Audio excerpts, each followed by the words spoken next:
ಇಂದು ನಾನು ಮನೆಯಲ್ಲಿಯೇ ಚಿಕನ್ ಕಬಾಬ್ ಹೇಗೆ ಮಾಡೋದೆಂದು ಮಾಡಿ ತೋರಿಸ್ತಾ ಇದ್ದೀನಿ. ಚಿಕನ್ ಕಬಾಬ್ ಭಾರತದಲ್ಲಿ ಜನಪ್ರಿಯ ಆಹಾರ.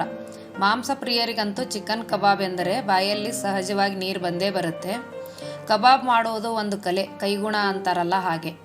ಎಲ್ಲ ಇಂಗ್ರೀಡಿಯೆಂಟ್ಸು ಸರಿಯಾದ ಪ್ರಮಾಣದಲ್ಲಿ ಹಾಕಿ ಮಾಡಿದ್ರೇ ಕಬಾಬ್ ಚೆನ್ನಾಗಿ ಬರೋದು.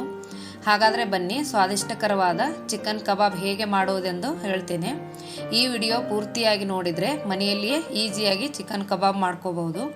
ಆದರೆ ಅದಕ್ಕೂ ಮೊದಲು ನಮಸ್ಕಾರ, ಪಾಕಶಾಸ್ತ್ರ ಚಾನಲ್ಗೆ ಸ್ವಾಗತ.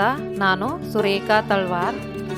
ನಮ್ಮ ಚಾನಲ್ಗೆ ಸಬ್ಸ್ಕ್ರೈಬ್ ಮಾಡಿಲ್ಲ ಅಂದರೆ ದಯವಿಟ್ಟು ಸಬ್ಸ್ಕ್ರೈಬ್ ಮಾಡಿ, ಹಾಗೆ ಪಕ್ಕದಲ್ಲಿರೋ ಬೆಲ್ಲೈಕನ್ ಪ್ರೆಸ್ ಮಾಡಿ. ಬೆಲ್ಲೈಕನ್ ಪ್ರೆಸ್ ಮಾಡೋದ್ರಿಂದ ನಮ್ಮ ಹೊಸ ವಿಡಿಯೋಗಳ ನೋಟಿಫಿಕೇಶನ್ ನಿಮಗೆ ಬರುತ್ತೆ. ಚಿಕನ್ ಕಬಾಬ್ ಮಾಡೋ ವಿಧಾನ ನೋಡ್ಕೊಳ್ಳೋಣ. ಅರ್ಧ ಕೆಜಿ ಚಿಕನ್ನ ನಾನು ತೊಳೆದು ಎಲ್ಲ ನೀರೆಲ್ಲ ಸೋದಿಸ್ಕೊಂಡು ಇಟ್ಕೊಂಡಿದ್ದೀನಿ. ಇದನ್ನು ಒಂದು ಬೌಲ್ಗೆ ನಾನು ಟ್ರಾನ್ಸ್ಫರ್ ಮಾಡ್ತಾ ಇದ್ದೀನಿ. ಇದಕ್ಕೆ 1 ಟೇಬಲ್ ಸ್ಪೂನಷ್ಟು ಗರಂ ಮಸಾಲ, ಅರ್ಧ ಟೇಬಲ್ ಸ್ಪೂನಷ್ಟು ನಾನು ಜೀರಿಗೆ ಪುಡಿ ಹಾಕ್ತಾ ಇದ್ದೀನಿ. 1.5 ಟೇಬಲ್ ಸ್ಪೂನಷ್ಟು ನಾನು ಅಚ್ಚ ಖಾರದ ಪುಡಿ ತೊಗೊಂಡಿದ್ದೀನಿ. ನೀವು ಖಾರಕ್ಕೆ ಎಷ್ಟು ಬೇಕೋ ಅಷ್ಟು ಹಾಕ್ಕೋಬಹುದು.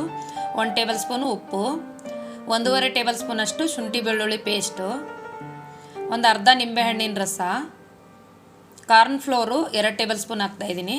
2 ಟೇಬಲ್ ಸ್ಪೂನಷ್ಟು ಅಕ್ಕಿ ಹಿಟ್ಟು ಹಾಕ್ತಾಯಿದ್ದೀನಿ. ಸ್ವಲ್ಪ ಕೊತ್ತಂಬರಿ ಸೊಪ್ಪು, ಒಂದು ಮೊಟ್ಟೆನ ನಾನು ಒಡೆದು ಹಾಕ್ತಾಯಿದ್ದೀನಿ. ಇದಕ್ಕೆ ಅರ್ಧ ಕೆ ಜಿಗೆ 1 ಮೊಟ್ಟೆ ಸಾಕಾಗುತ್ತೆ.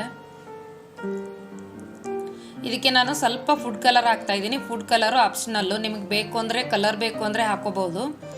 ಇಲ್ಲ ಕಲರ್ ಏನು ಬೇಡ ಅಂದರೆ ಡೈರೆಕ್ಟಾಗಿ ಹಾಗೆ ಈ ಮಸಾಲೆಯಲ್ಲೆಲ್ಲ ಮಿಕ್ಸ್ ಮಾಡ್ಕೋಬೇಕು. ಈ ಥರ ನೋಡಿ ಪೂರ್ತಿಯಾಗಿ ಚೆನ್ನಾಗೆಲ್ಲ ಚಿಕನ್ ಪೀಸಸ್ಗೂ ಮಸಾಲೆ ಹತ್ತಬೇಕು.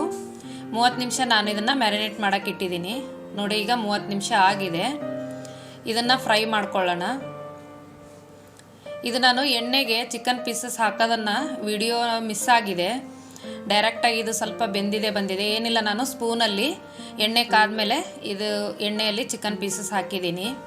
ಇದು 10 ರಿಂದ 12 ನಿಮಿಷ ಸಣ್ಣ ಉರಿಯಲ್ಲೇ ನಾವು ಇದನ್ನು ಫ್ರೈ ಮಾಡ್ಕೋಬೇಕು. ಯಾಕಂದರೆ ಚಿಕನ್ ಒಳಗಡೆ ಎಲ್ಲ ಬೇಯಬೇಕು.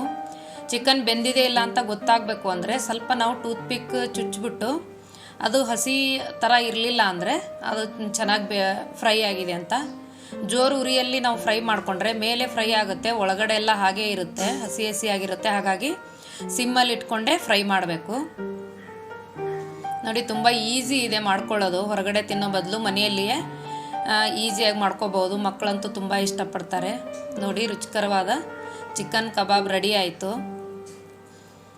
ಮನೆಯಲ್ಲಿ ಪ್ರತಿಯೊಬ್ಬರು ಇಷ್ಟಪಡ್ತಾರೆ. ಈ ಥರ ಮನೆಯಲ್ಲೇ ಮಾಡೋದ್ರಿಂದ ನಾವು ಚಿಕನ್ ಎಲ್ಲ ಕ್ಲೀನಾಗಿ ತೊಳೆದು ಎಲ್ಲ ಮಾಡ್ಕೋಬೋದು. ಚಿಕನ್ ಕಬಾಬ್ ಮಾಡೋದಕ್ಕೆ ಬೇಕಾಗುವ ಸಾಮಗ್ರಿಗಳು: ಅರ್ಧ K G chicken, boneless chicken, 2 table spoon corn floor, 2 table spoon ಅಕ್ಕಿ ಹಿಟ್ಟು, 1.5 ಟೇಬಲ್ ಸ್ಪೂನು ಅಚ್ಚ ಖಾರದ ಪುಡಿ, ಫುಡ್ ಕಲರ್ ಸ್ವಲ್ಪ, ಕೊತ್ತಂಬರಿ ಸೊಪ್ಪು ಸ್ವಲ್ಪ, 1 ಮೊಟ್ಟೆ, ರುಚಿಗೆ ತಕ್ಕಷ್ಟು ಉಪ್ಪು, ಅರ್ಧ ಹೋಳು ನಿಂಬೆಹಣ್ಣು, ಶುಂಠಿ ಬೆಳ್ಳುಳ್ಳಿ ಪೇಸ್ಟ್ 1.5 ಟೇಬಲ್ ಸ್ಪೂನು, ಕರಿಯೋದಕ್ಕೆ ಎಣ್ಣೆ, ಗರಂ ಮಸಾಲ 1 ಟೇಬಲ್ ಸ್ಪೂನು, ಅರ್ಧ ಟೇಬಲ್ ಸ್ಪೂನು ಜೀರಿಗೆ ಪುಡಿ. ಈ ವಿಡಿಯೋ ನಿಮಗೆ ಇಷ್ಟವಾದರೆ ಲೈಕ್ ಮಾಡಿ, ಶೇರ್ ಮಾಡಿ, ಸಬ್ಸ್ಕ್ರೈಬ್ ಮಾಡಿ, ಪಕ್ಕದಲ್ಲಿರೋ ಬೆಲ್ ಐಕಾನ್ ಪ್ರೆಸ್ ಮಾಡಿ. ಧನ್ಯವಾದಗಳು.